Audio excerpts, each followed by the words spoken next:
Boom, everyone, welcome back to the Sebs Show. It's your boy Sebs with your co-host Gib. Today we are actually previewing UFC Fight Night. I believe it's 123, Fresno, Swanson versus Ortega. Pretty beast matchup in my opinion. If you ask it, I think it's pretty good. It's like a pretty good matchup. A lot of initially I was leaning super heavy on Swanson, and I still I'm really it's no joke. If anyone's been following me on Twitter, they would know that I'm still super heavy on Swanson, but I think it's going to be a lot closer than what some people see, and it's going to be a good matchup. Yeah, absolutely. I think a lot of these fights look very down the middle. Can pretty much go either way for anyone. There aren't very many super overpowered guys in this. I mean, I'm sure they're scattered in there, but even then, I mean, these guys can still lose, right?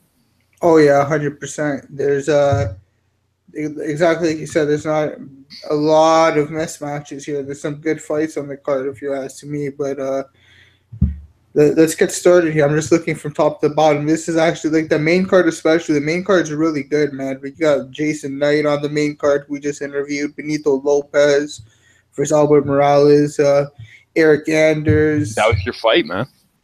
Yeah, man. That happened. Marlon Moraes versus Aljamain Sterling. Some good fights, man. But let's get started here. We got actually let me get on best fight odds for everybody quickly.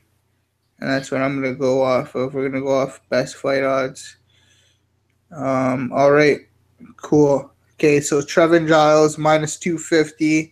And we got the comeback on Antonio Braga Neto plus 210. Really? Yeah. I did research. I'm loving Giles in this matchup, man. I think I would have actually put a little bit more on Giles if I wasn't so stacked up already with bets, but I have 2 units on him at minus 199 to win 1 unit, and let me just tell you why, man. This kid's a beast wrestler, literally, I'm not sure if he has any wrestling experience given college wrestling or anything, but his wrestling is on another level. He goes for really strong sweeps and stuff. And he was wrestling actually at the light heavyweight division in his last wasn't wrestling, he was fighting at the light heavyweight division in his last fight against James Bonkovic or whatever. Yeah. Yeah, and he fucking terrorized him. He knocked him out. You would think it was WWE. Yeah, he's a monster, man. He was just ripping off takedowns too. He went 3 or 4 for 4 on takedowns, and they're pretty high level takedowns. That's something I look forward to. And young undefeated fighter. He's 10-0. He's 25 years old. Super quick. He's good on his feet too, man. The kid's no joke. And I have to fade Antonio Braga Neto here because Neto hasn't fought in fucking. This is gonna be 4 years almost. It's 3.5 years he hasn't fought in. That's a serious fucking layoff, man. This guy's not George St. Pierre, so yeah. You know, his last fight was Clint Astor, where he lost a split decision, I believe. I think that was a very tough fight. Yeah, it was a tough fight. But Clint Astor doesn't even have a fucking ground game, so Neto couldn't do anything on the ground, and he was gassed after that first round in that fight. So if you how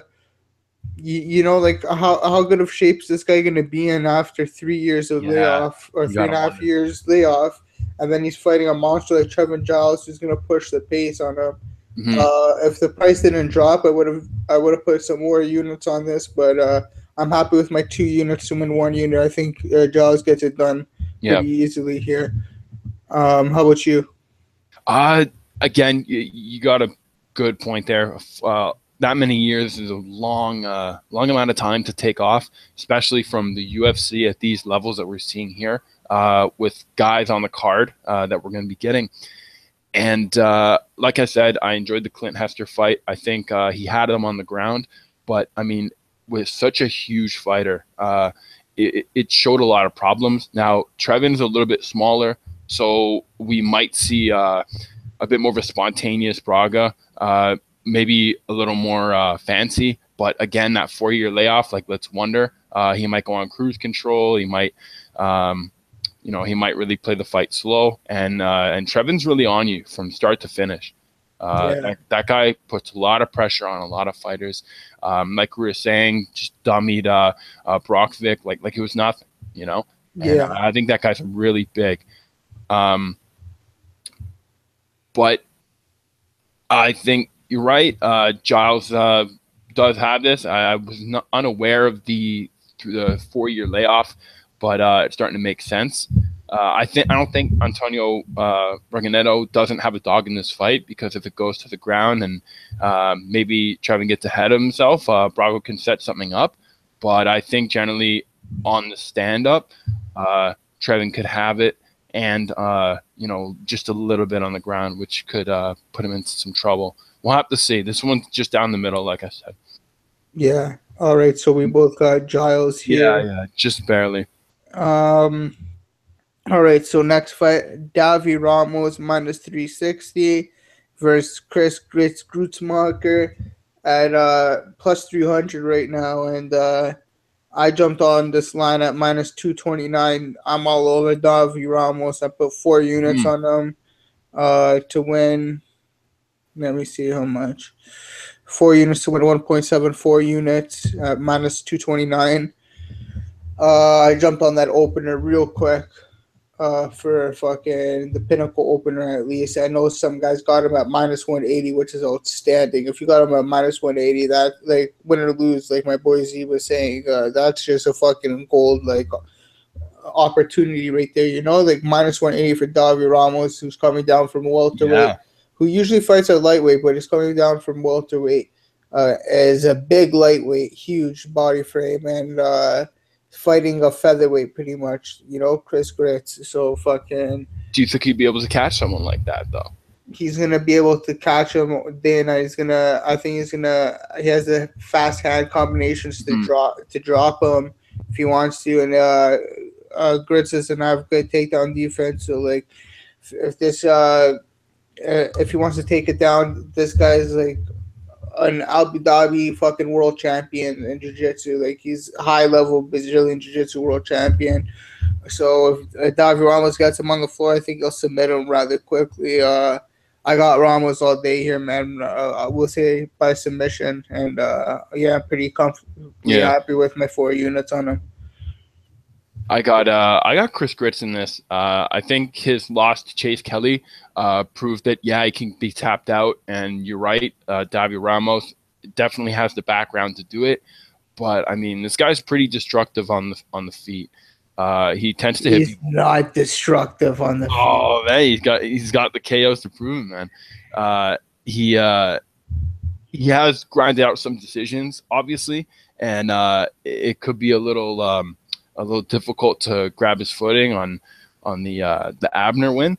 But I think that if a guy's coming down from a bit of a heavier weight class who does have a bit of a boom, he's going to stand in that pocket. And if Chris starts to improvise and maybe get like a big overhand, he can get Davi on his back foot, and that could not be good. So I got Grits in this one, man. You're insane, but we'll go with I'll take that all day. Davi Ramos, not at minus 360. I think he's right now might be playable range, but like I said before, I got him at minus 229. I think that was a steal and a half. If you agree with Get Beer though, Grits right now is plus 300, so take him while you can. You know, he's paying big money right now. Next fight is Alejandro Perez, plus 175 versus Yuri Alcantara, minus 210. I'll let you take this one, Kev. Eric Anders and Mark's Perez? No. Sorry. What's the other? Alejandro Perez. Oh, Alejandro. Oh, so I really like this fight because Alcantara really impressed me with his submission knee bar over Luke Saunders, who's also on this card. Yeah. This guy's really good. I mean, approaching 40 years old, which is pretty much Tim Means levels. Tim Means levels. he is really good for a more seasoned veteran guy. Obviously, he's starting to really show his holes with the Brian Kelleher fight, and obviously Jimmy Rivera. But I mean, this guy's submission game is pretty damn tight if you're willing to get on the ground on him. Alejandro Perez does have a lot of good big knockouts as well, and he's seasoned some submissions as well. So it can be close. But I actually I got Yuri on this one because I think he really impressed me with the Luke Sanders fight. Yeah, and that was only in March, right? So yeah, Yuri's no joke, man. I love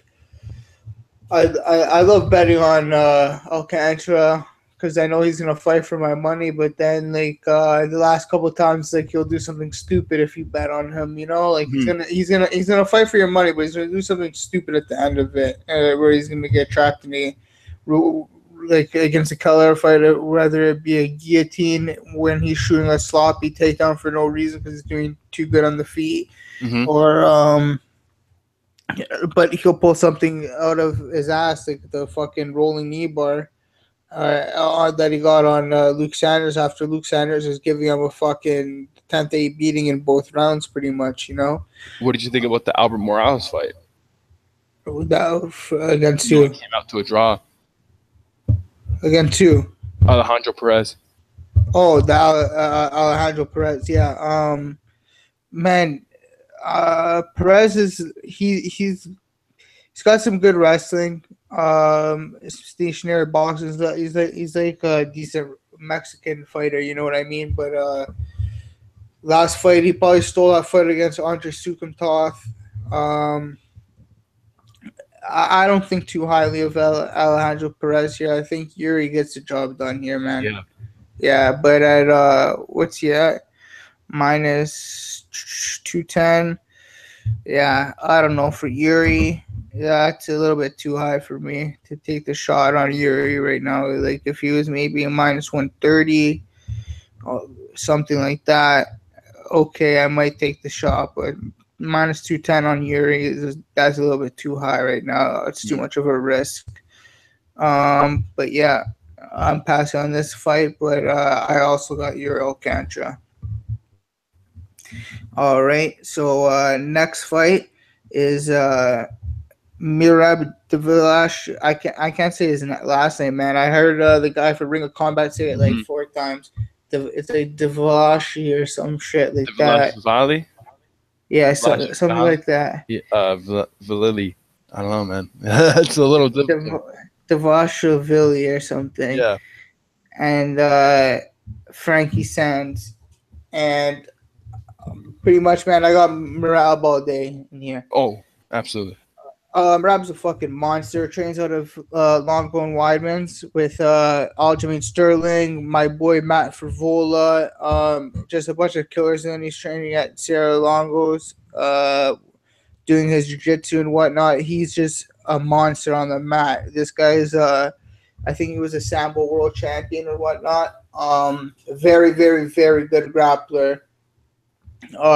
Once he gets a hold of you, he goes for these amazing trip takedowns where he's getting your ass on the floor rather quickly, and his striking is not to be like made like any joke of too. Like his striking is on fucking point. It looks like he comes from like a karate background or something too. He's always coming with those spinning kicks. Knocked out Rafon Stotts with was it Rafon Stotts he knocked out with that spinning back fist? I'm pretty sure. On Dana White looking for a fight. I'm pretty sure it was. But fucking he's just a monster. I think he's a monster all around, like stand up and everywhere he goes. Yeah, and I think back fist, you're right. Yeah, spinning back fist. And then like that was like a 15-second knockout too. It was fucking super. It was unreal. It was on Dana White looking for a fight, yeah, is it looking for whatever the fuck show is with Matt Serra? I think it's they probably saw it. And then so he's Like I said, he's a Sierra Longo guy. I like a lot of those guys that come out of that camp, like Chris Weidman and stuff like that. Wonder Boy, when he does train there in upstate Crawley, obviously trains that. But man, Frankie Saenz is 37 years old. He's on his way out. Hasn't looked good in his last few fights. He's got rocked in like all of them, and the Guso Mendes fight, the Eddie Wineland fight. Like he's been rocked, man. He's been knocked out. His takedown defense isn't the greatest too. He's an all right wrestler, but he's not. He doesn't have the best takedown defense, and he can be overpowered pretty quickly. So I think Merab overpowers him, gets numerous takedowns on him, takes us to the ground, and just like pounds out a nasty 30-27 or 30-26 decision, where he just beats the fuck out of him in one round.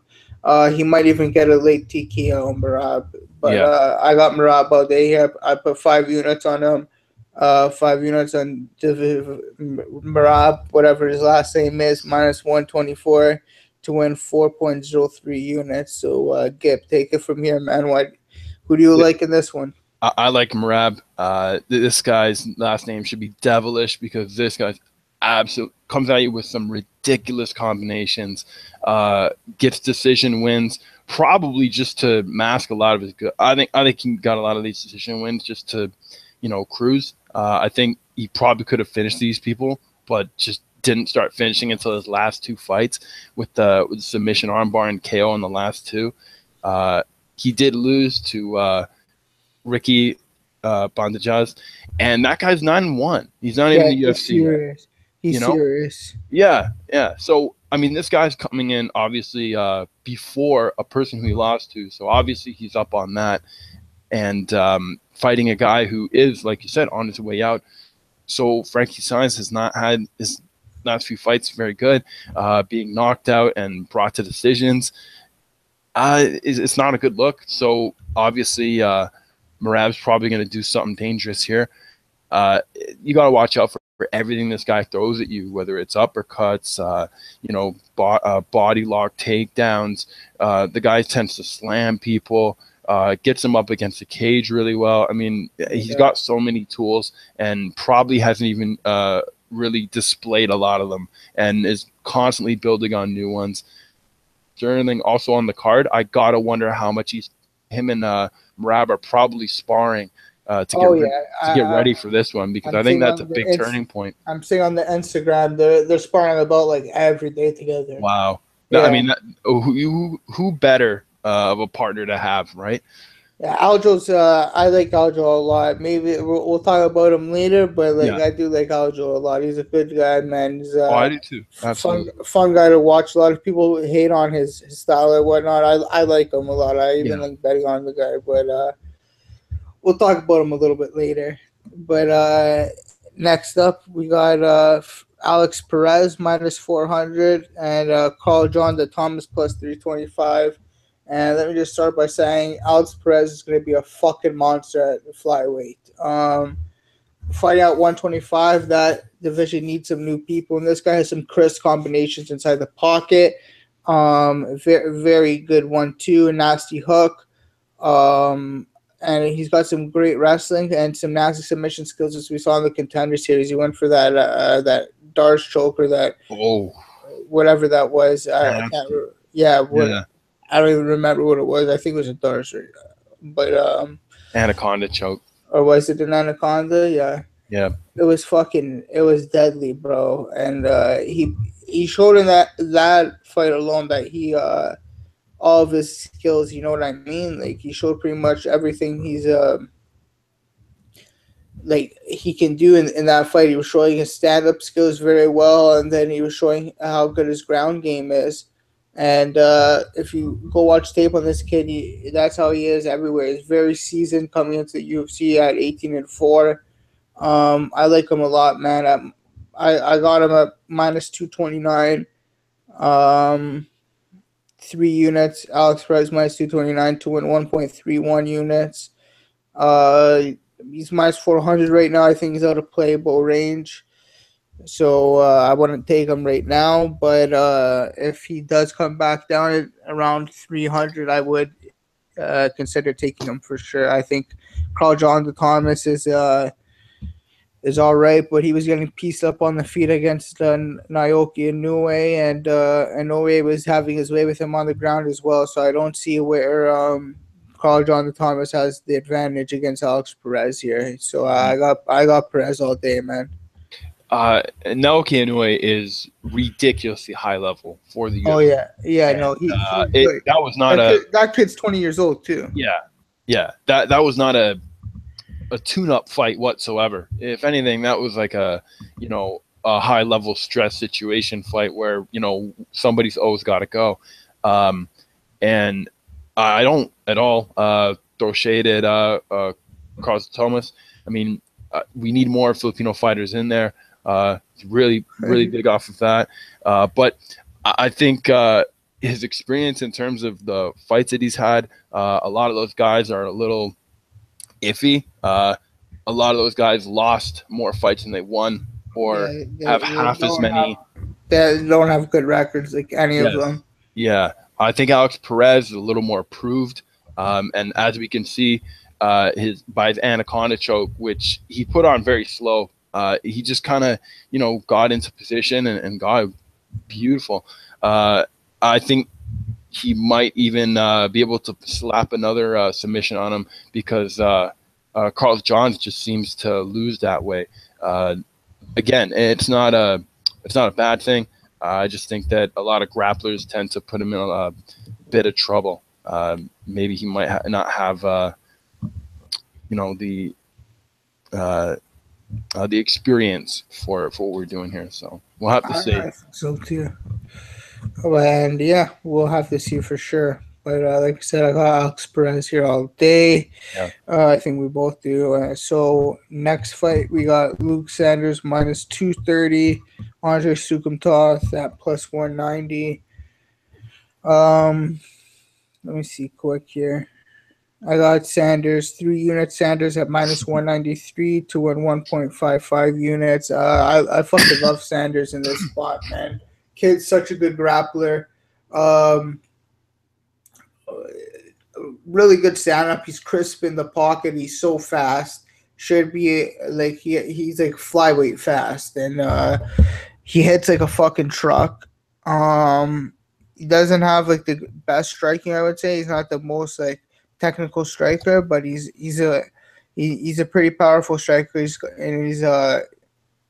you know what I mean. He gets the job done on the feet. He's not, but he won't he won't mix up combinations with high kicks and kicks a lot. He's not that kind of a guy, but he'll hurt you to the body, to the head rather quickly. And then his ground game is ridiculous. His grappling game is off the charts, man.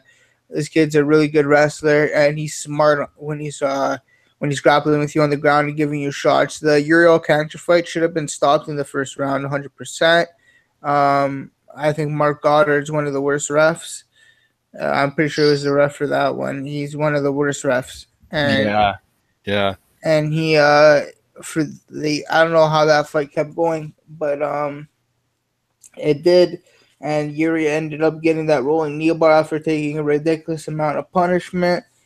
And that's the only thing that worries me against not against Soukhamthath, because I don't think he's gonna have the sub. But Luke Sanders is he has the quick tap syndrome where he's just like, if shit gets dangerous, he's gonna tap pretty quickly.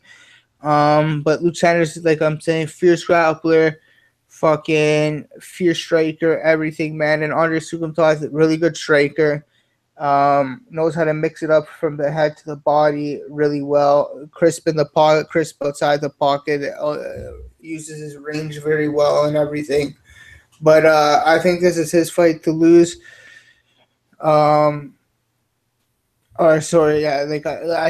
think Sanders is going to win here. I think the takedown defense of Soukhamthath is in high level, and I think Sanders is going to be able to get him on his ass a few times and beat him up, and if not work for the finish, get a good decision going, maybe a 30-27. So I got Sanders all day here. I got 3 units minus 193 to win 1.55 units. So yeah, pretty high on Sanders. How about you, Gabe? Sorry about that. I think Luke Saunders has this wrapped up. Luke Saunders only roll loss against Alcantara, which I thought was a really beautiful knee bar that he was able to apply there. I agree. Mark Goddard could have stopped that fight really early from the punches that Luke Saunders started to rally. And they were even increasing in speed and tempo. So I don't know why Mark didn't call that. There were some dangerous shots in there that he was getting in, and you can tell on the face of Yuri after the fight. So Luke tends to really get into great positions and be able to strike from it, as well as get into an even better position if you tend to move, or even clip you with a good shot, and then just continue the wear and tear on you. He really drags you into his game, brings you to the deep end, and just beats you up mercifully on the floor. A really good strategy that tends to work for him. He's very improvised on his feet. He tends to throw a lot of big punches, but I think that's what keeps guys a little cautious around him. So Luke tends to get away with a lot of weird, awkward punches and a weird, awkward combos that kind of go unanswered because a lot of guys are just scared to bang with this guy. Soukhamthath, that guy can kick, man. He pulls off some magic tricks where he really goes for big, high-risk moves, and that could be the factor that maybe puts Luke into some trouble. This guy tends to be a big knee guy. He throws a lot of spins, comes at you with a lot of weird striking and right back into some defensive wrestling. It's if that defensive wrestling can hold up against Luke Saunders, which I don't really trust as much. So I'm actually taking Luke on this one. I'm sticking with you on that. And I really do want to see the results of this one. I would probably stay away from it. And if I didn't, obviously put the money on Luke Saunders. Yeah, for sure. I think Sanders is a great bet here. Guy's just very well diverse with it. He knows how to mix up the combos well with his striking to his grappling really well. But next up, we got Les Carmouche minus 175 taking on Alexis Davis. Comeback plus 155 on her. I'll let you take this fight. I know this is a fight you're actually happy to talk about. Yeah. I enjoy Liz Carmouche just because she came in with Ronda as one of the few women to really start the sport. So I think that was really cool. Obviously lost to her, but at the same time, you look at her fight against Jessica Andrade and Lauren Murphy, and she has a lot. She has a lot to offer still at 33. I think she's still killing it. So it was a pretty good game. Obviously, there's quite a bit keeping her from even getting close to a belt shot or a chance, but maybe a really good performance over Alexis Davis, who's kind of been, I don't know, I think a little off recently. She is coming off of a win off of Cindy Dendos, but then again, Sarah McMahon got her in a really beautiful arm triangle in the second round, and lost a bit of keep for Alexis Davis. So I think Liz Carmouche does have this. Both same age, so I think this is pretty fair. But we're definitely going to see a big scrap. Alexis Davis from Canada, so hey. Yeah. That's the only one thing. Davis didn't impress me last time, man, against Cindy Dandois, because like Cindy Dandois, if you were watching her strike, it was watching like I don't know, like one of not even a soccer mom, like just a regular mom coming to like Taibo kickboxing class or whatever. Taibo. And like just learning how to throw her first punch from Ruben, bro. That's what it looked like from fucking Ruben, our boxing coach, is teaching them how to throw their first fucking punch. That's what Cindy Dandois looks like, and so she should not be an MMA fighter by any means. I have no idea how she's still winning fights. She won her last fight on wherever the fuck she fought, Cage Warriors or whatever. She's got a decent sub game. Yeah, she's all right. She did beat Megan Anderson, which is a little weird. I don't know how she won that, but man, like Alexis Davis, like I'm saying, a very tentative kickboxer, doesn't strike a lot, doesn't open up as much in the striking game as she should. She has I think she's a great kickboxer, honestly, but she doesn't use her weapons as well. And Liz Carmouche, once if she gets to the ground, man, she's dangerous. She's a good grappler, good stand up as well. But I think the key is her wrestling is pretty, like, is what's going to be the difference here. Is her takedowns on Alexis Davis. I think she's going to implement that a lot. And I don't think she gets the finish here, but I think she gets the decision, possibly a 29-28 or 30-27. I think grappling match here.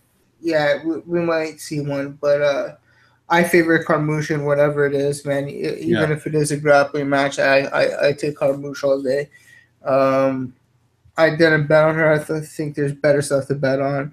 I literally bet on almost everything on this card. I only missed like 3 or 4 fights, but it's one of my favorite cards of all the whole year to bet on by far. But yeah, I didn't take a bet on this fight, and but I got Liz Carmouche here.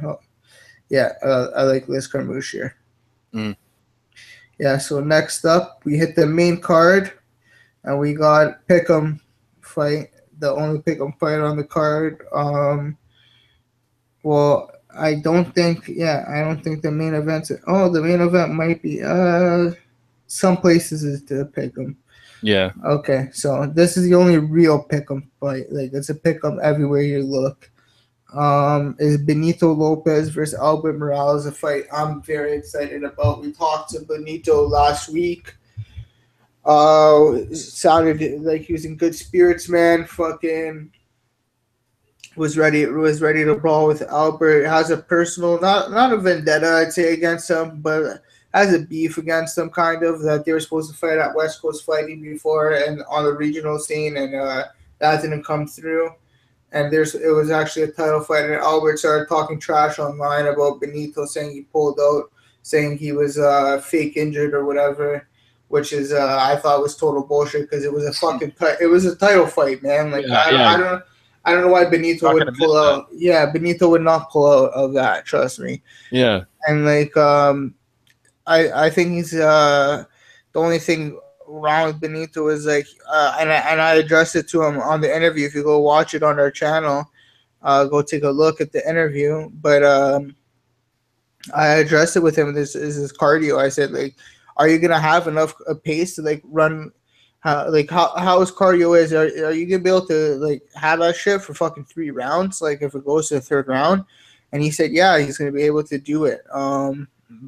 Like, we didn't see it in the Steven Peterson fight. Like, I brought it up to him. I was like, he got a little bit gassy, and he said it was a little bit of the 2nd round that took out of his wind or whatever. But man, that Steven Peterson fight showed me a lot too. The guy's got some great striking. He throws a flying knee. He promised us we're gonna see a flying knee or crazy. Something. He said something crazy in the first 30 seconds. He said he promised us something crazy in the first 30 seconds. So I'm looking for, if he does something crazy in the first 30 seconds, I know he holds his word. So I'm actually looking to bet Benito here. Waiting for the line to see if it moves at all to plus money from Pick'em. It's been Pick'em all week. I want to see after the weigh-ins. Benito's a little bit smaller than Albert, so I think a lot of guys will jump on Albert after the weigh-ins. So I think that's going to be my time to jump on Benito. So I'm going to wait to that time. But other than that, I got Benito all day here. Albert's a monster. Don't get me wrong. It takes lots of short notice fights and shit. And his last fight was against Brett Johns on short notice, where Brett Johns absolutely mauled him. And then he got that. Was it a draw against Alejandro Perez? Yes. Yeah, and then he beat Andre Soukhamthath. Yeah. And he got knocked out by Thomas Almeida before. And so this kid's all over the place. He's a little bit shitty, and we know that he's that's one guy who's like able to get cracked from flashy styles. We saw in the Thomas Almeida fight, man. You don't have to be super technical to crack this kid. You know the flashy stuff works against him. And if he has a little bit of a ground game, it works. He's not one to initiate the ground, so he's. And I think it was cool what Benito said, that he's gonna bring the pressure to him, and he's gonna use what was he saying, Gib? He's gonna use his jab and his something. He was. You guys got to go listen to the interview, but he was saying he's gonna utilize his a few weapons that he that he's been working on, correct? Yeah, that not that he's been working on, but like that he's been game planning for against Albert. It was just like a simple combination, and he actually told us the combination. So if Albert watches that, he'll fucking know what Benito's is gonna do or whatever. But Benito fucking it sounds like a smart plan, man. Like I think he'll be able to crack him with the pressure. I think Albert will eventually break. I know that's a guy that's hard to break. He is the warrior. But I think he'll eventually break, and Benito can crack him and finish him, man. I got Benito by third round TKO. How about you? Well, Albert Moraes has been in the UFC a little longer than Benito.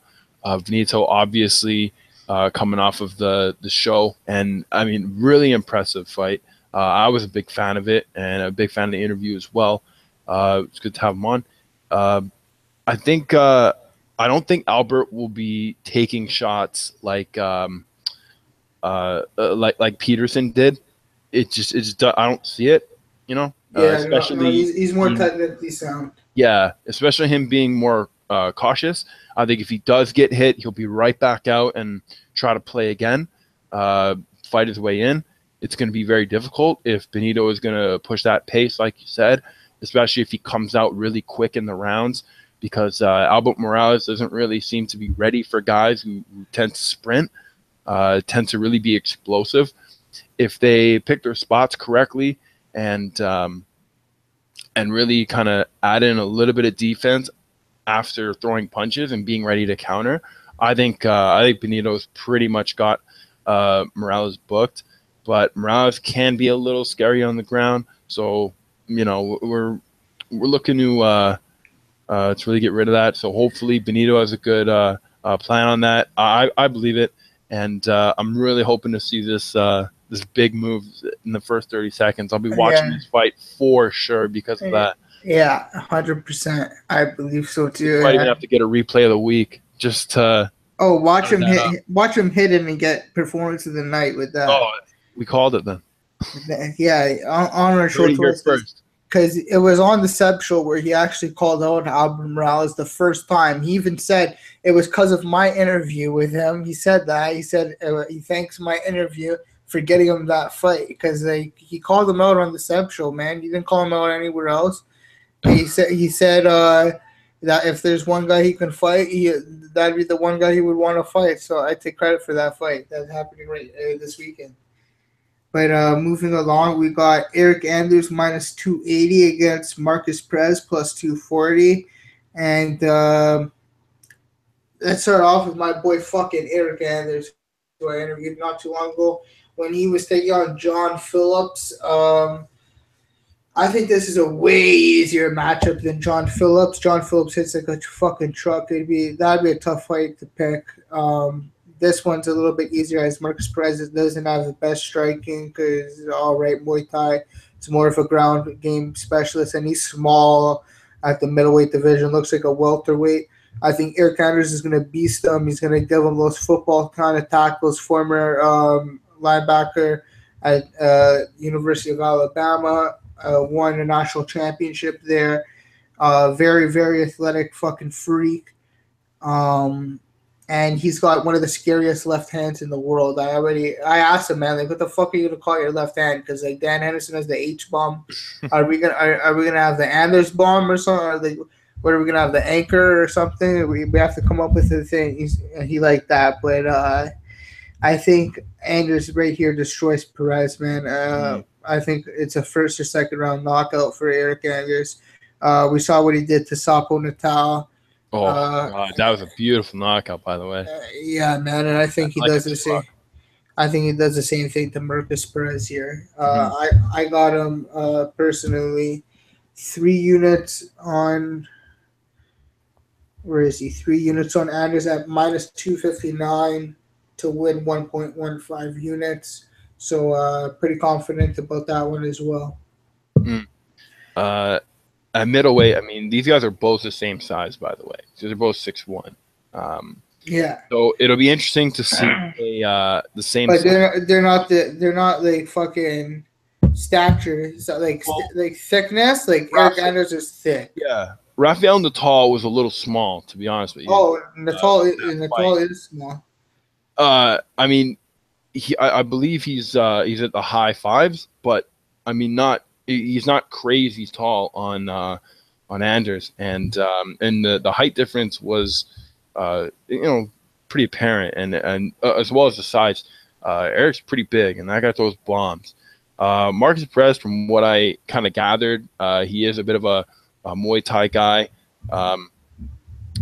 and it goes for a lot of high kicks. I like that.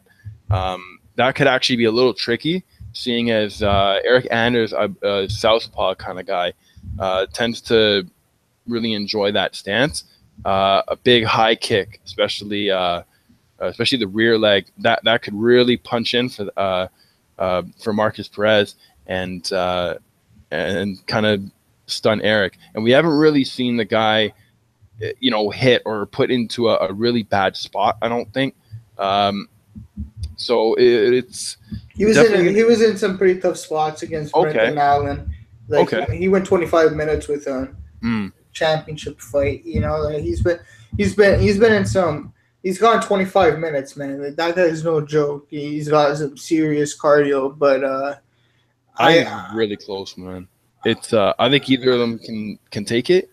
I don't know. I don't really have a pick on this one. I just think it's close. Yeah, I disagree 100%. Really? I think Eric. I think Andrew's gonna kill him. I'll pick Marcus Perez then, just to do it. And I think he wins by high kick. I know I'm notorious for just guessing kicks, but he seems to have one. So So just to recall, you called last week. You said fatality. You said Michelle Watterson was going to win by axe kick. Pretty much, yeah. So if we're going on based on, and then you said Askin Mokhtarian was going to win too. So he was close, man. That was a big bomb that hit him just right at the end of the rounds. But I mean, you can't. If you knew where I was at the time, I was at Wacky Wings, going absolutely nuts during this fight because I could not wait to message you. I actually did not wait, and I Twittered you.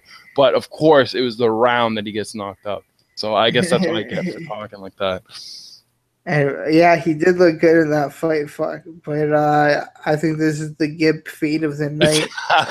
when Gibb takes one pick, this is the one you're gonna have to take. Yeah. That fade Gibb on the Marcus Perez fate of the night here. So everyone, I take, even right now, I think Eric Anders is like on Pinnacle. He's minus 277. He might drop down a little. No, he's probably gonna go up. Fuck. You can get him at 270 on Sportsbook or whatever. If you shop around, you can get a decent price. BetDSI minus 276. Even minus 280 isn't bad. I think I cap him at like 85%, man. To win this fight, 85% to win this fight, and so I think he 300 minus 300 is a good price on him still. So I would take a shot on him 100%, and I did at minus 229. I think I got a good price on him, or minus 259 to win 1.15 units. So let's get it, Eric Anders. Moving on, we got Scott Hot Sauce Holtzman versus Dale Horcher. Let me just say, Dale Horcher has a tough time with wrestlers, so he better have been working on some takedown defense if he's going to be fighting Hot Sauce. Yeah, Wow. that Khabib fight. He was piecing up Khabib for a little bit, and then Yeah. got Yeah. taken down, mauled. What Khabib does best. Um, he sharpened stuff inside the pocket in his last. Who did he fight in his last fight there? Devin Powell. Yeah, Devin Powell. Yeah, he made me sweat a couple times there, and like I don't, and I took him, and I think Devin Powell is a complete jobber, and still Devin Powell is making me sweat, man. So I think against Hot Sauce, he gets Hot Sauce gets the job done here. I think Hot Yeah. Sauce is the better striker even too, but without a doubt, he's a better grappler. I know his last fight was against Michael McBride, but this guy is like he's fought in like Josh Emmett and stuff and looked good. He's fought in like I'm just going down the list of everyone he's fought. It's like he's fought some. Well, he's fought like Drew Dober, Cody Fister, like a couple like fucking Josh Emmett, like Josh Emmett's like the probably best fight he's had. He's fought in a lot of Mhm. jobbers. Fuck, this guy's fought in a lot of jobbers, but he's not a jobber, man. I don't think so. But I got Hot Sauce here. I didn't bet him, Okay. but -120. Yeah, I think he's a good pick. I got him here. How about you? I think this is a close one as well. Yeah, Seeing that both of these guys tend to grind out, some decision wins. So, I mean, we could have a 3-rounder here and go to a split decision. That might not make a lot of sense. So, I don't know. That's kind of what I'm predicting. I think I actually think Daryl might squeeze this one out. I mean, he already fought a guy like Khabib, and when you fight a certain high class of fighter, you realize very quickly that when you're in front of another fighter and he's not that high class guy, you immediately let him have it. And with his last fight being Devin Powell win, I mean, obviously a split, so he didn't get that one easy. I think he'll know when to turn it on, and he could turn it on early on Scott, right? And if Scott starts to weather the flames, then I guess we're going to get a decision split. And again, that one could be anybody. But I'm actually taking Daryl on this. yeah. I don't blame you, man. I think it's a pick 'em, and that's why it opened as a pick 'em for a reason. So next up, we got Marlon Moraes -140 versus Aljamain Sterling +120, and I'm pissed off because I got Marlon Moraes at -170 when the lines first came out. I fucking should have waited a little bit, knowing people were gonna jump on Aljo, but I don't know, man. I got excited at that line. I put 4 units on him at -170 to win 2.35 units. I like Marlon a lot here. I think just fighting at UFC Norfolk last month, not too long ago against John Dodson, where he didn't take that much damage. Obviously, Dodson's not a guy to deliver all kinds of damage, but where he won a good close fight. I think he's a little bit quicker. Well, not a little bit. I think he's going to be quicker than Aljo by a long shot. I think his leg kicks are going to play a huge fucking part in this. I think his leg kicks are going to really get Aljo to stop moving so much. Aljo's always had a trouble with letting his hands go. It was only in his last fight that we saw he let his hands go a little bit, but I think and he just has trouble with the higher caliber of fighter. He's been broken a few times. He's been broken in that Brian Caraway fight, man, a fight where he should have had, in my opinion, but he lost. I agree. Yeah, and Marlon's just a guy who's not going to go away, who's going to come at you with force, and he's going to throw those leg kicks, and he's the best leg kicker in the 135-pound division, and he's one of the most technical guys. He's got some strong hooks and everything, man. he's fucking clean, Marlon Moraes. I would definitely tell him here and try and get him at minus 140 or lower, whatever he's at. He's on Pinnacle right now at minus 141. So you can get him. I think that he's like minus 130 somewhere. I don't know where. But yeah, minus 137 at Sportbet. So you can get, like, he's a ridiculous price right now, minus 140. I think that's a really good price for him too, because I cap him at nearly like 250 maybe, and maybe even a little bit more than that. So I think this is a great price on him. You're getting probably $1 extra just for taking him. So I don't know. I like Marlon a lot here in this spot. How about you? I got to side with Marlon on this. I really enjoy Aljamain Sterling, actually. I think his jiu-jitsu game is really high level. The guy still competes in grappling tournaments outside of the UFC all the time. Yeah. And is a very highly seasoned grappler. And I think that plays a good role in defending and attacking when it comes to groundwork. My problem with him is he tends to improvise a lot of stand-up.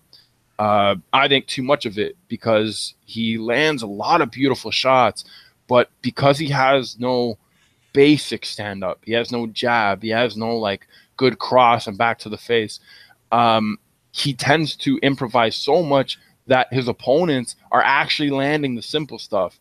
His opponents are landing the basic leg kick, the basic jab. And I believe in the Aljamain Sterling versus Brian Caraway fight. He was coming forward, and Brian Caraway had a very average jab, and he kind of stumbled. Now, it was a later round, so he was definitely feeling the tired.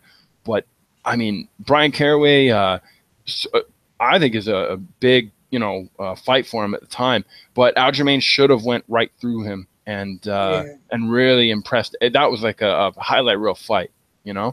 Like, you should be really up in your, He should have got the victory there and just ran with quite a night bonus. Now, Marlon Moraes, that guy, very similar in the types of kicks that he uses to Aljamain Sterling. So Aljamain Sterling uses some very crazy kicks as well. But the thing about Marlon Moraes is he's naturally smaller, and when he throws these kicks, not only are they coming at you at sonic boom-like speeds, because Marlon Moraes threw like a spinning back heel kick against Rafael Assunção, and either Rafael Assunção had a great poker face, or he just didn't see it, because when the kick went right by him, the guy didn't even change faces, like he didn't see it. And if there was maybe a step forward, he would have been knocked cold, because that thing came quick. Marlon Moraes has really fast kicks when he swings them. I'm wondering if he can swing those all throughout the night.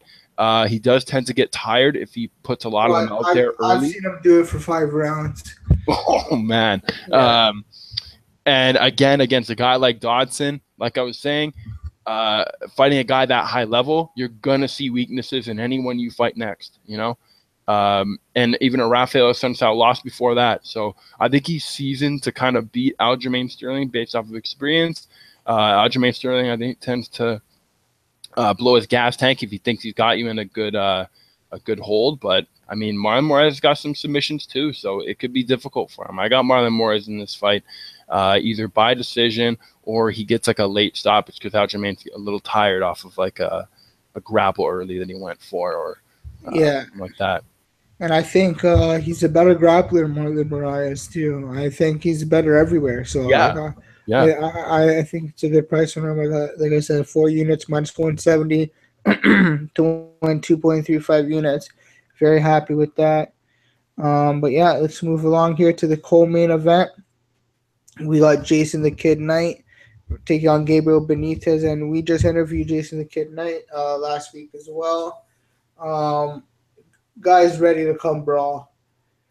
He's ready to bang this kid out. I think he's gonna. He was already very aware of Gabriel Benitez's leg kicks and his kicks in general. He was saying that, like, he kept mentioning, like, bro, this guy's kicks are very fast. They come hard. Like, and he was already saying, like, he's like, I want to take this to the floor because like this guy's not gonna have a chance with me on the floor. And he's a great grappler, Jason Knight. So I think if he does what he's saying he's gonna do, even the minus 310 right now is like a great price on the guy, man. I think, or maybe if you can get him for minus 300, but minus 310 and Benitez plus 255.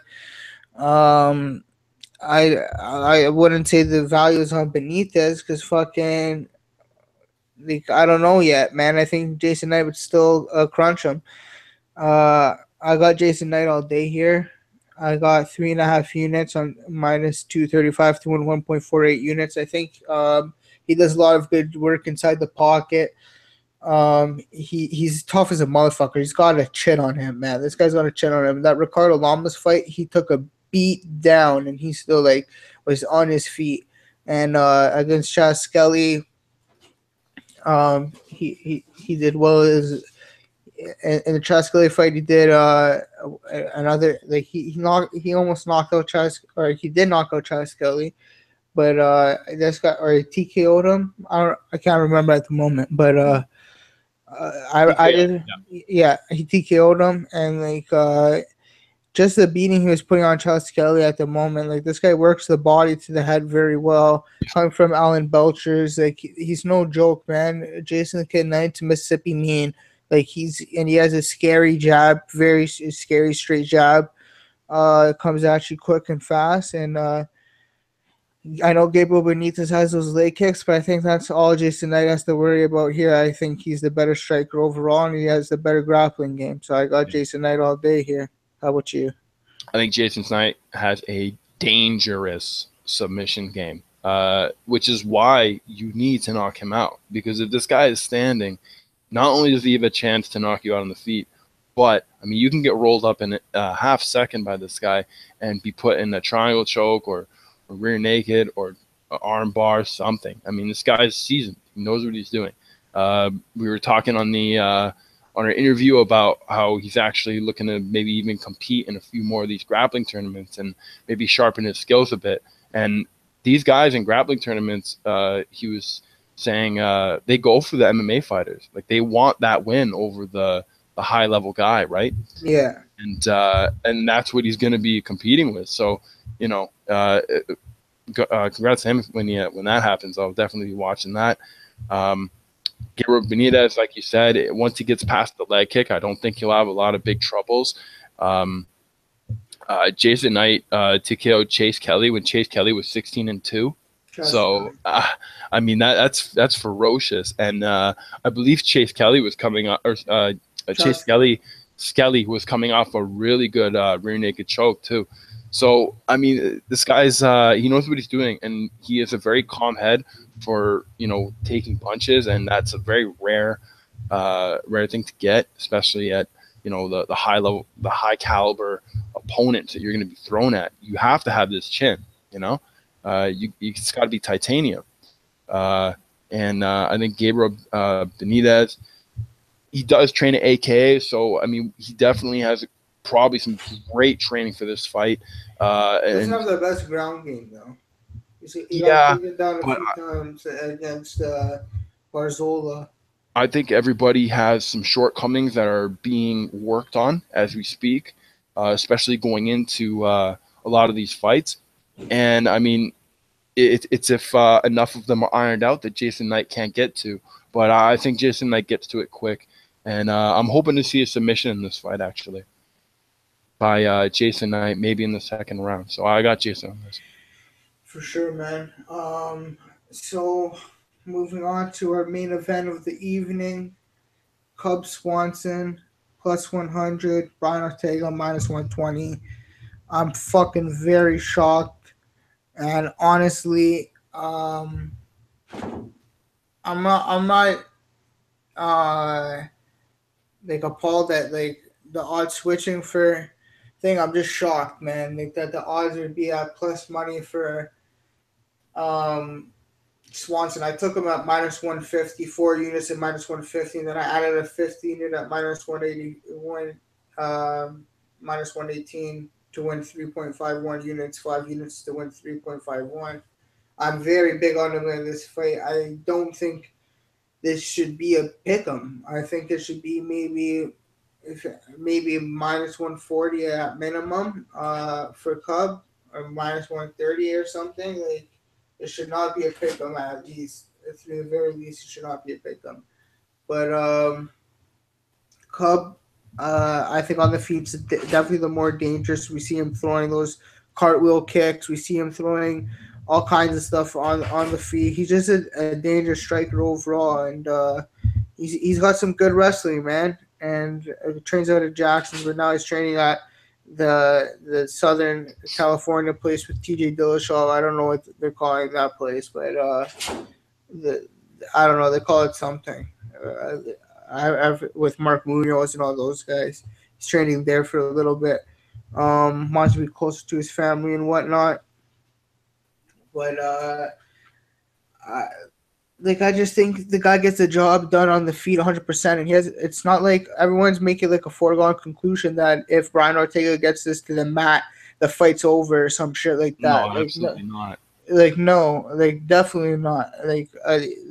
I think Cub Swanson is very, very high IQ with his submission game, and he knows that he's not he can't play that game with Brian Ortega, and I know Swanson's been tapped out 6 times in his career. That's a lot. He's been tapped out 6 times. So look at the guys tapping him out. Max Holloway, Frankie Edgar. I mean, you have high-level guys. Not Andre Fili. Max Holloway. Like, these are top-level guys tapping him out. Brian Ortega is no joke. He's probably the best black belt in the division. He's probably the best jiu-jitsu expert in the division, 100%. But in my opinion, I think this fight it starts standing up, and Cub has a huge advantage in just that, just because it starts standing up. So if this can go for how long rounds it goes for, because I think the weight cut's going to be hard on Ortega, how it always is. He can't. It's hard for him to make 146. It honestly is. So for him to make this weight cut and then fight for 5 rounds, who knows how it's going to affect him? I think he might break, and I think Cub Swanson's going to give him his first loss of his career here, and Cub gets it done. And man, I think he's next in line for a title shot after this. Sorry, I got 5 units on him to win 3.51. But yeah, go ahead. Yeah, I think Brian Ortega, super high level. I mean, this guy really hurts when he throws punches. He's got a great submission game, and like we were talking about, Cub has only really got tapped by the best. So I mean, this will be a big statement if he can lock something like that up. But just thinking about winning a fight with Cub, it just doesn't seem very. It's not an easy route, because unless you're a really, really good ground player like a Frankie Edgar or a guy who can stand and do it, you're just not going to get to those levels and be in a position where you want to be. You're going to have to kind of gamble a bit. I think you've been tapped out only 5 times, not 6. Oh, okay. 5, but yeah, keep going. Yeah. I think Brian Ortega is real. I think if he does go into this fight at 26, he's the exact same age as Do-Hoi Choi. Do-Hoi Choi was Superboy, and he had a lot of trouble taking down Cub. And once the fight was pretty much locked into stand-up war, Cub will just drain you. And the guy is in your face at all times. Obviously, coming off of Artem Lobov fight, I pretty much knew he would win that fight anyway. It was just a means to an end, really. And I think Cub is looking for, a cartwheel knockout. He's looking for, one of these jumping, flying kick knockouts. And his experience is immediately seen when he's in the ring, when he's in the octagon with these guys. I think if Brian Ortega could stand with him and maybe trade, we could see something interesting. It'll definitely be a fight for sure. But I don't know who wins this. I mean, I'm taking Cub because he's one of my big favorites. I always see a great fight when I do watch him. The fight with Du Choi, like we watched that live. Yeah, and that was like fight of the year, man. I like that over Rory and fucking Lawler. I think so too. I think that's the better fight, and we saw that live, man. That was just such an incredible fight to watch, and to see Swanson overcome like adversity throughout that fight. Like he got rocked a couple times, and he came back and he looked dominant in that fight, man. Like he just looked so good in that fight. And so I think he does the same thing, and he gets the job done here, man. Yeah, I think he. If it's a battle, it's not like this guy's a horrible chin. He has a very good chin. So if it's a battle on the feet, I'm taking Cub, and honestly, I'm not. It's not a foregone conclusion like everyone thinks. If it goes to the floor, or if Ortega gets a hold of him, the fight's over. By no means, don't think that, guys. I think you guys should be thinking like if Cub lands a decent shot on Ortega, it might be over. So yeah, that's when it might be over. So I got Cub all day on this one, man. yeah. I don't know on this. Like I said, I'm taking the favorite. Yeah, favorite's Cub. So Yeah. we got Cub all day here, and yeah, man. Next week we're doing what's next week? UFC Winnipeg. Robbie Lawler versus Dos Anjos. That's gonna be a fun fight. Can't wait to break that one down. We also got Mike Perry versus Santiago Ponzinibbio on that card. Some fun cards. Gonna look to try and get an interview with someone soon as well. But yeah, guys, as always, thanks for tuning in. Thanks for watching. Hit the subscribe button if you haven't already. Comment below who you like or if you need anything from me, and then follow me and Gib on Twitter as well. Let's cash these motherfucking bets. Let's get this money. Peace out, everyone. Let's get it. So.